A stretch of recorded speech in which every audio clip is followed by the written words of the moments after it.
नमस्कार मंडळी, स्वागत आहे आपलं माझ्या घरगुती रेसिपी मराठीमध्ये। तर आजची आपली मस्त खमंग अशी रेसिपी असणार आहे, ती म्हणजे कोथिंबीरीची पुरी। चहासोबत तर अप्रतिम लागते, तुम्ही एकदा नक्की ट्राय करून पहा। अप्रतिम आपली ही रेसिपी असणार आहे। आणि प्रवासासाठी जर आपण कुठे निघालो असेल तर 2 दिवस अतिशय छान राहतात ह्या पुऱ्या, त्यामुळे तुम्ही प्रवासासाठी सुद्धा अशा प्रकारच्या पुऱ्या नेऊ शकताय। तर चला मग आपली पटापट रेसिपी बघूया आणि ही रेसिपी तुम्ही नक्की ट्राय करा आणि व्हिडिओला लाईक, शेअर आणि सबस्क्राइब करायला मात्र अजिबात विसरू नका।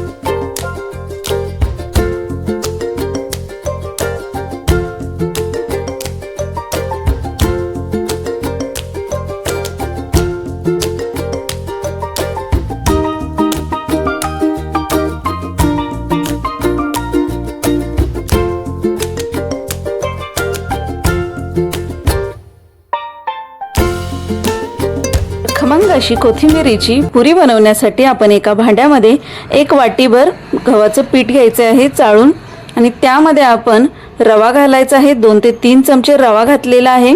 हळद घातली आहे, लाल तिखट घालायचे अंदाजानुसार, थोडीशी धनेपूड घालायची, हिंग चिमूटभर घालायचा आहे आणि जिरेपूड सुद्धा घालायचे।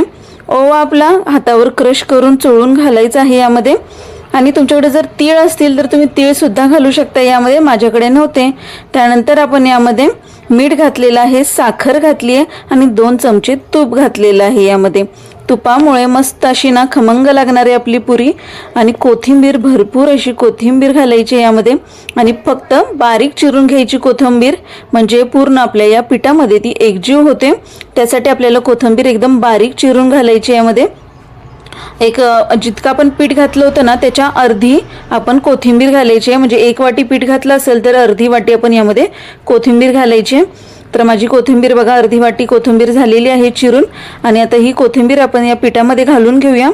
पिठामध्ये आता आपण काय करायचं की आधी पूर्ण जे तूप होतं ते पूर्ण असं चोळून घ्यायचे पूर्ण पिठाला। हे सर्व मसाले आपण जे घातलेत ते पूर्ण या पिठाला लागले पाहिजेत, अशा प्रकारे आपण चोळून घ्यायचं आणि त्यानंतरच आपण पीठ मळून घ्यायचं आहे। तर मी बघा अशा प्रकारे सगळं चोळून घेतलं आणि आता मी थोडं थोडं पाणी घेत घट्ट पीठ मळणार आहे। चपातीसाठी जे पीठ मळतो ना आपण त्याच्यापेक्षा थोडंसं घट्टच पीठ मळा, म्हणजे काय होतं आपण त्याला थोडं रेस्टसाठी ठेवलं ना की कणिक मऊ होते। तर हे बघा मी अशा प्रकारे गोळा मळून ठेवलेला आहे, थोडंसं घट्टच आहे। आता याला आपण ना वरून थोडंसं तेल लावायचं, अगदी थोडंसं लावायचं तेल, म्हणजे ना छान अशी ही मऊ होईल। नंतर रेस्टसाठी ठेवलं ना आपण 20-25 मिनटं याला ठेवून द्यायचं आहे बघा, आणि छान अशी ही मुरते आपली कणिक। थोडंसं वरून तेलाचा हात लावायचा आणि आपली ही कणिक थोडीशी मळून घेतली ना 2 मिनटं अगदी, की नंतर आपण हिला झाकून ठेवायचे। 20-25 मिनटं, अर्धा तास तुम्ही ठेवली तिला तरी सुद्धा चालेल, छान अशी झाकून ठेवायचे। आणि बघा 20-25 मिनटानंतर ती ना थोडीशी मऊ पण झाली आहे बघा। आता ना आपण हातावर थोडीशी तिला एकदा मळून घेऊया आणि नंतर मग आपल्या पुऱ्या बनवायला चालू करूया। अगदी 2 मिनटं ना आपण हिला थोडीशी अशी बघा हलक्या हाताने मळून घ्यायची। आणि आता आपण याचे गोळे करून घ्यायचं आणि लाटून पुऱ्या बनवून घ्यायचे। पुऱ्या जशा आपण बनवतो तशा प्रकारेच आपण वाटी ग्लासने ना कट करायच्या आहेत। आता मी तर गोळा घेतलेला आहे, थोडंसं पीठ लावून हा गोळा आधी लाटून घेणार आहे, जी चपाती करतो ना तशी लाटून घ्यायची। आता इथं बघा, जर तुम्ही जाड पोळी लाटली ना तर तुमची पुरी फुगणार, टम्म फुगणार, पण ना ती थोडीशी मऊ राहते। आणि जर पातळ पोळी लाटून घेतली ना तर तुमची पुरी कडक राहते। मग तुम्हाला कुठल्या प्रकारची खायला आवडत असेल त्या प्रकारची तुम्ही बनवा। आणि तेल चांगलं कडक गरम झाल्यानंतर आपण हिला तळून घेऊया। मस्त अशी का नाही खरपूस कलर आला पाहिजे बघा दोन्ही साईडने, अशा प्रकारे आपण पुरी तळून घ्यायची आहे। फुगणार आहे बघा आता, 1 नंबर अशा आपल्या पुऱ्या बनतात। दोन्ही बाजूने मस्त कलर येईपर्यंत खरपूस आपण तळून घ्यायचे आहेत। आणि आपल्या पुऱ्या मस्त अशा तयार झालेल्या आहेत बघा, 1 नंबर दिसायला पण आहेत। आणि प्रवासाला जाणार असणार ना तुम्ही तर ओल्या भाज्या वगैरे काही नेण्यापेक्षा या पुरीसोबत तुम्ही लोणचं, सॉस काहीही घेतलं ना तरी सुद्धा छान लागणार आहे, अजिबात घास लागत नाहीत आणि 2 ते 3 दिवस छान अशा ह्या पुऱ्या टिकतात सुद्धा। त्यामुळे प्रवासामध्ये कुठे जाणार असाल तर अशा प्रकारच्या पुऱ्या तुम्ही नक्की घेऊन जा, सर्वांनाच आवडतील।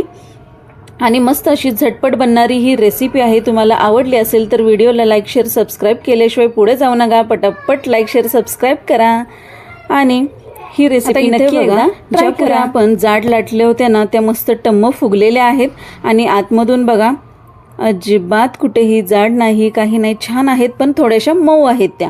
आणि जी पातळ पुरी लाटली होती ना, ती अशा प्रकारची बघा खुसखुशीत झालेली आहे.